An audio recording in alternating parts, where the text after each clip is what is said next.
ہم نے گزشتہ روز آپ کو بتایا تھا کہ سکھر میونسپل کارپوریشن کے ملازمین پریشان ہیں اور all Pakistan local government workers federation کے deputy general secretary Ali Mardan Shaikh نے اپنے خیالات کا بھی اظہار کیا تھا. وہ بھی ہم نے سنوا دیا تھا کہ ان کے ملازمین بے چین رہتے ہیں اور پروموشن بھی نہیں ہوتے اور یقینی طور پر 2 نمبر کام ہو جاتا ہے. اور ہم نے آپ کو یہ بھی بتایا تھا کہ بلدیہ کورنگی میں نئی فلم سینیارٹی ریلیز ہو گئی ہے. ابھی ہم اس کی تفصیل آئندہ ضرور بتائیں گے کہ اس میں کہانی کیا ہے، لیکن ہم آپ کو یہ بتانا چاہ رہے ہیں کہ سکھر میونسپل کارپوریشن میں علی مردان شیخ کی خیالات کے بعد یقینی طور پر administrative officer Sukkur municipal corporation نے ایک لیٹر نکالا 1 جون 2022 کو، اور یہ لیٹر بڑا خوش آئندہ قرار دیا جا سکتا ہے، جس میں municipal commissioner, store purchase officer, administrative officer 1، officer superintendent, اس کے ساتھ ساتھ علی مردان شیخ یعنی یونین کی نمائندگی اور جنرل سروس دیگر جو ہے سی بی اے کے لوگ، ان کو بھی شامل کیا گیا ہے. اور اس میں کہا گیا ہے کہ ایک میٹنگ بلا رہے ہیں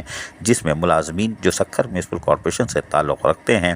ان کے لیے مسائل حل کریں اور فائنل سینیارٹی لسٹ ہم تب بنا لیتے ہیں اور اس کے بعد یقینی طور پر ان کی ترقیوں کے عمل کو دیکھیں گے. میٹنگ کے لیے 6 جون 2022 کو شام 4 بجے ٹائم رکھا گیا ہے، اور یقینی طور پر اگر یہ ٹائم رکھا ہے تو ایڈمنسٹریٹر اور municipal commissioner Sukkur municipal corporation کا بڑا دل ہوگا، وہ چائے کے ساتھ کچھ ضرور ان کو کھانے کو دیں گے. اب سکھر میں کیا ملتا ہے ہمیں کیا معلوم، ہمیں کون سا کھلایا ہے، خیر کوئی بات نہیں، کیک بھی ہوگا. لیکن یہ ایک بڑی خوش آئندہ بات ہے کہ آفیشلی طور پر بلدیاتی کسی ادارے سے ایک لیٹر نکلا، اس میں یونین کی نمائندگی کو شامل کرتے ہوئے ڈی پی سی شفاف طریقے سے کی جا رہی، جس کے لیے سینیارٹی لسٹ جب شفاف طریقے سے بنے گی تو یقیناً 2 نمبر کام نہیں ہوگا. یونین بھی مطمئن ہوگی اور ملازمین بھی مطمئن ہوں گے، اور ہمیں یقین ہے کہ بدعنوان بلدیہ کورنگی میں بھی شاید یہ فارمولہ اپلائی کر لیا جائے، لیکن وہاں تو شاید کام اتر چکا ہے. کوئی بات نہیں، سکھر میونسپل کارپوریشن زندہ باد. عزیز عارف، KBS بلدیاتی نیوز.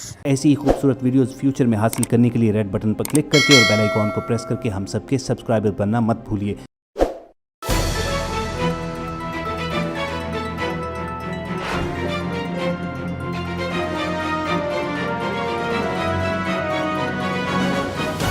KBS بلدیاتی نیوز.